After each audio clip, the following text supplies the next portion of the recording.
So now we've moved into the tunnel next door, and this is the carrot crop that was seeded on, let me see what date, it was seeded on the 10th of March, so it was a little late this year. Normally I try to get them in by the end of February.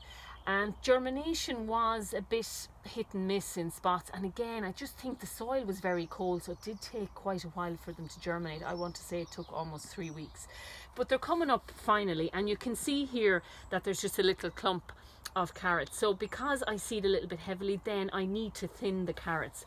Now, it is like, you know, everyone will have their own opinion on what the distance between carrots to let them grow. So what I normally leave is about 1 inch between each one, and what I'll do then is I'll thin as I harvest. So the first harvest would be of baby carrots, and I would thin every second one, which would mean then I would be left with a space of 2 inches between them. So right now, if you can see here, that there's a little bunch of carrots, so I would go in there and I would pull those 3 of the carrots out. So I have about 1 inch between those two, and then I'd pull that one out between those two, and then I'd go along like that, and then I'd pull that one out. So then once the carrots grow and I'm doing a first harvest, hopefully by the end of June, I'll come back and I'll harvest this one as a baby carrot, and then these guys will be left to grow on.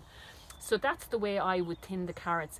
And once you thin, then I would normally do a weeding. I would hand weed on either side, and then I'd bring the hoe down between the 2 rows. But I just find that if you hand weed here, it just makes it easier, because if you bring in the hoe, chances are you'll slice off the carrots with it. So hand weed about 1 inch on either side, and then I would use the oscillating hoe in the middle of the bed. So that's just a few pointers on thinning carrots.